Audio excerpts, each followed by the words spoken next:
For more than a decade, the partnership between Boeing and Rolls-Royce looked untouchable. On paper, it was aviation perfection. Boeing's sleek 787 Dreamliner, marketed as the future of long-haul travel, paired with Rolls-Royce's Trent 1000 engine, a power plant sold as quieter, more efficient, and built for a new era. Airlines bought into the vision. Investors trusted the math. And for years, the industry treated this alliance as a sure thing. But beneath the polished presentations and optimistic forecasts, something far less stable was taking shape. And by the time anyone admitted it publicly, the damage was already spreading across the globe. The unraveling didn't begin with a dramatic failure or a viral headline. It started quietly, the way the most dangerous problems often do.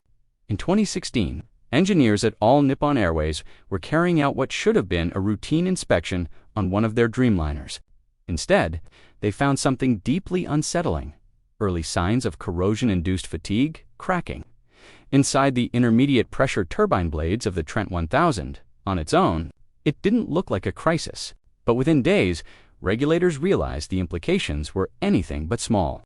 Emergency airworthiness directives followed, forcing airlines to carry out frequent borescope inspections at intervals that made normal operations nearly impossible. Aircraft that were supposed to be flying long-haul routes suddenly sat idle, waiting for parts that didn't exist in sufficient numbers. And just like that, confidence began to crack. At first, the industry believed the issue could be contained. Rolls-Royce assured customers it was manageable. Boeing echoed those reassurances. But as months turned into years, new problems surfaced, and they were harder to explain away. By 2018, unexpected wear was showing up in high-pressure turbine blades, components designed to survive some of the most extreme conditions inside a jet engine. The wear was happening far sooner than predicted, especially on aircraft flying through hot, dusty, or humid environments. Reports began circulating of compressor stalls during ground testing. And in rare cases, blade failures that made experts uneasy. These weren't isolated anomalies anymore. They were patterns. And once airlines started comparing notes, it became clear the fixes were lagging behind the failures. The operational fallout was brutal. Carriers like Norwegian Air Shuttle and British Airways found themselves with rows of grounded Dreamliners, aircraft that represented massive investments but couldn't generate revenue. Long-haul routes were quietly suspended. ETOP's approvals tightened. Delivery schedules collapsed. At one point, dozens of completed 787 airframes sat waiting simply because engines weren't available. Rolls-Royce responded with a multi-billion-pound durability improvement program, promising redesigned components and better longevity. But the pace of the solution never matched the speed of the crisis. And as delays piled up, frustration inside airline boardrooms turned into open anger. By the early 2020s, the situation had grown impossible to ignore.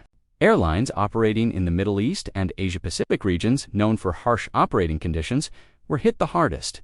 Public criticism followed.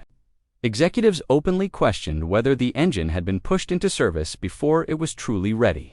Maintenance demands climbed far beyond expectations, and comparisons with General Electric-powered fleets became unavoidable. Some operators admitted their Trent-powered aircraft required multiple times more maintenance than their GE counterparts. That contrast lingered in every negotiation, every fleet planning meeting, and every future order discussion. Behind the scenes, Boeing was watching closely. Officially, the company maintained neutrality, insisting the airframe remained sound and that engine issues were being addressed by its partner. But quietly, Boeing's strategy began to shift. When Rolls-Royce withdrew from competing to power, Boeing's proposed mid-market aircraft in 2019, citing the need to focus on fixing existing problems, the message was clear to industry insiders. The risk tolerance had changed. From that moment on, airlines began voting with their orders. More and more, 787 buyers selected GE engines. By the mid-2020s, the shift was overwhelming, not because Boeing demanded it, but because customers no longer wanted uncertainty baked into their fleets. Rolls-Royce attempted to regain control of the narrative with the announcement of the Trent 1000 XE, positioning it as a reset rather than a patch. Promises were bold: longer on-wing life, redesigned turbine blades, advanced coatings, and lessons borrowed from more successful engine programs. Certification timelines were laid out. Deployment targets were set. But after nearly a decade of missed expectations, skepticism dominated the response. Online, industry insiders questioned whether the problems were truly resolved or merely postponed. Airlines listened, but few were ready to commit based on promises alone. What made the situation even more damaging was that the cost of the crisis wasn't shared equally. Rolls-Royce absorbed billions in direct expenses, from redesigns to compensation. Airlines lost billions more in canceled flights, wet leases, and idle assets.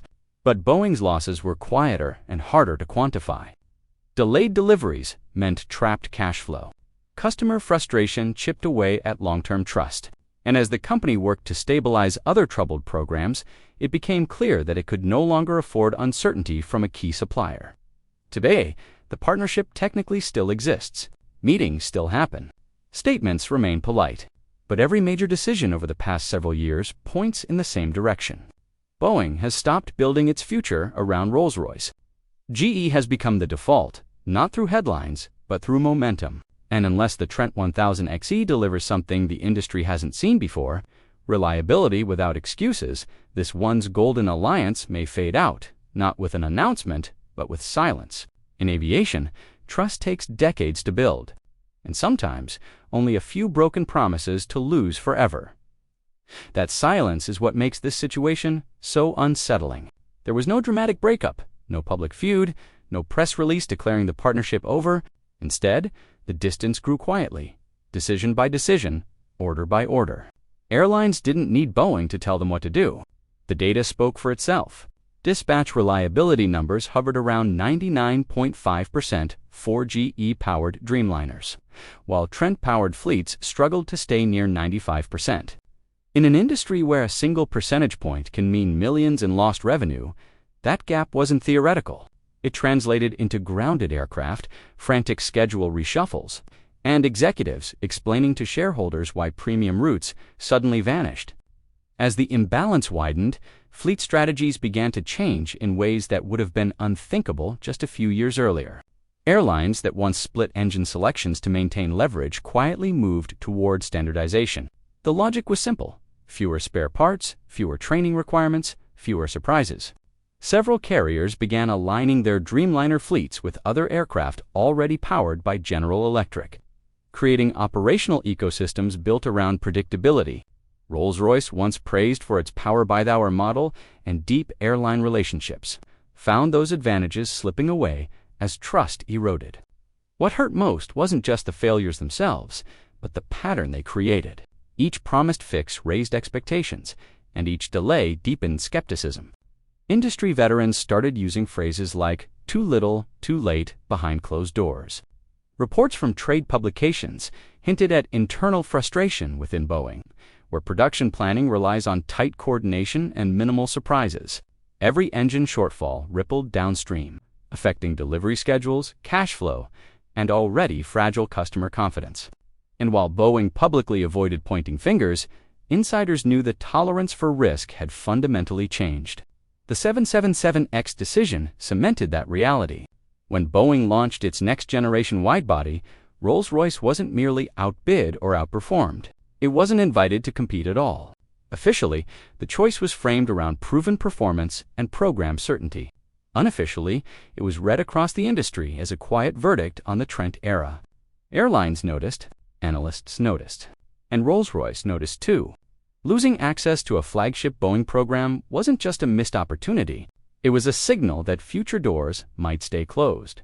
Still, Rolls-Royce hasn't conceded defeat. The company has expanded MRO capacity, reactivated facilities, and doubled down on engineering fixes. Executives insist the lessons learned from the Trent 1000 will reshape how future engines are developed and certified. Supporters argue that every manufacturer faces setbacks, and that redemption is possible if the XE upgrade delivers real-world reliability over time. But even sympathetic observers admit the challenge isn't technical alone, it's psychological. Airlines burned once tend to remember, and that's the paradox facing Boeing today. On paper, the partnership survives, contracts remain valid, engines still fly, but the foundation that once made the relationship strategic has weakened. Boeing no longer plans its future, assuming Rolls-Royce will be there by default. Instead, it lets the market decide, knowing full well where momentum is heading. That may be the most telling shift of all. When trust fades, it doesn't usually collapse overnight. It erodes quietly until one day the partnership still exists in name only. And that future is already taking shape in subtle but unmistakable ways. Boeing's leadership has avoided harsh language, choosing restraint over confrontation. Even when executives acknowledge engine challenges, they do so carefully, emphasizing collaboration and shared goals. But actions speak louder than statements. Production planning now assumes tighter buffers. Airline customers are quietly encouraged to think long-term about reliability rather than diversification. And when Boeing evaluates new programs, the lesson of the Trent 1000 hangs over every discussion like an unspoken warning. For Rolls-Royce, the road back is steep. Engineering fixes can be measured, tested, and certified. Trust cannot. The aviation world remembers timelines that slipped, assurances that proved optimistic, and years where the gap between promise and performance never fully closed.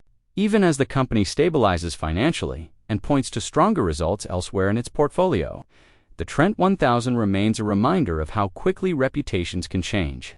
One flagship program was enough to alter how airlines and manufacturers view risk for an entire generation of aircraft. What makes this episode so instructive is that no single party emerges unscathed. Rolls-Royce absorbed the most visible financial pain. Boeing lost time, cash flow, and leverage during a period it could least afford it. Airlines carried the operational chaos, juggling schedules and explaining disruptions to passengers who never cared which engine sat under the wing.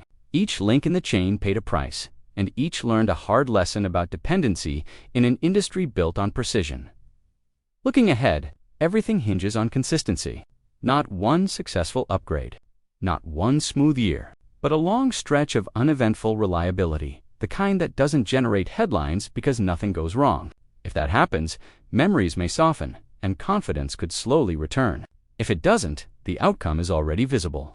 Boeing will continue drifting toward safer bets. Airlines will standardize even further. And Rolls-Royce will find itself watching from the margins of programs it once expected to dominate. In aviation, partnerships don't usually end with a dramatic announcement. They fade when confidence disappears and alternatives feel safer. The Trent 1000 didn't just ground aircraft. It reshaped decisions, rewrote strategies, and quietly redrew the balance of power between manufacturers.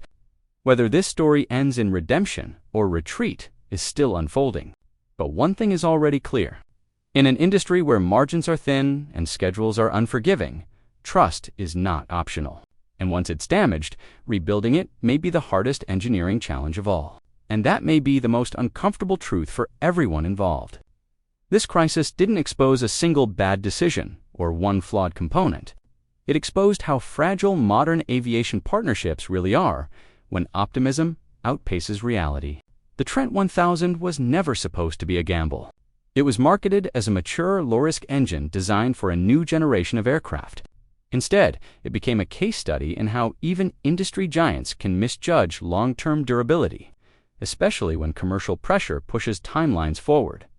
For Boeing, the lesson has already been absorbed. The company's recovery plan depends on predictability more than innovation hype. After years of production, pauses, regulatory scrutiny, and cash burn, Boeing can't afford another surprise hiding inside an assembly. That's why its recent choices feel conservative, even cautious. Fewer experiments, fewer unknowns, less tolerance for partners who need time to figure it out. It's not personal, it's survival. For Rolls-Royce, the stakes are existential in a different way. Civil aerospace credibility is built slowly and lost quickly. The company knows that winning back confidence won't come from presentations or press releases, but from engines that simply stay on wing longer than anyone expects.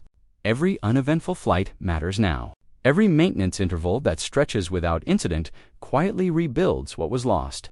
But the shadow of the past lingers, and the industry is watching closely. Airlines, meanwhile, have already adapted. Fleet planners are more cautious. Redundancy is valued over variety. Reliability beats promises every time. The Trent 1000 era has hardened attitudes, especially among operators who paid the highest price in grounded aircraft and disrupted networks. For them, forgiveness isn't emotional, it's statistical, and those numbers will take years to fully recover. So the story doesn't end with a scandal, a recall, or a public fallout. It ends in spreadsheets, order books, and decisions made quietly in boardrooms. The Boeing-Rolls-Royce partnership still exists, but no longer defines the future the way it once did. Whether it ever will again depends on something far more difficult than designing a new turbine blade. It depends on time, consistency, and a long stretch where nothing goes wrong at all. And in aviation, that silence, uninterrupted, is the rarest achievement of all.ex for more than a decade. Boeing and Rolls-Royce were seen as the golden duo of global aviation. The elegant airframe of the 787 Dreamliner paired with the bold promise of the Trent 1000 engine. A combination expected to reshape the industry, but those promises unraveled far faster than anyone anticipated. What began as a handful of embarrassing technical glitches quickly escalated into multi-billion-dollar losses. Grounded aircraft from London to Tokyo, and a quiet, corrosive erosion of trust that now threatens to end one of the industry's longest-standing partnerships. So, why has this relationship reached a breaking point? How are these two manufacturers gradually turning away from each other? Let's find out. The story of the Trent 1000 didn't begin with a dramatic explosion or a headline-grabbing disaster. It began with a small, unsettling discovery, the kind that seems minor at first, yet slowly unravels into a crisis that stretches across nearly a decade and disrupts airline operations around the world. In 2016, All Nippon Airways carried out what should have been a routine inspection. Instead, engineers uncovered corrosion-induced fatigue cracks in the intermediate pressure turbine blades, and that single discovery became the spark that would eventually shatter the industry's confidence in the Trent 1000. The finding was so serious that within days, regulators on both sides of the Atlantic issued urgent airworthiness directives. Airlines were suddenly required to perform bore scope inspections every 100 to 10,000 flight cycles, a drastic measure that forced dozens of 780 Dreamliners to be grounded almost immediately, awaiting replacement parts while international schedules fell into disarray. But that was only the beginning. By 2018 and 2019, the situation had deteriorated in ways no one had anticipated. New failures began emerging in the high-pressure turbine blades, components designed to withstand some of the most extreme thermal and mechanical stress inside any jet engine.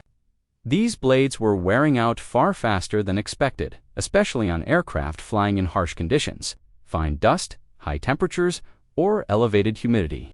Even more alarming were reports of compressor stalls and, in some cases, uncontained blade failures during ground testing, developments that left industry experts deeply uneasy and suggested that the problem ran far deeper than anyone initially believed. Norwegian Air Shuttle, British Airways, and several other carriers soon found themselves staring at long rows of grounded 787s, aircraft that would remain parked for months.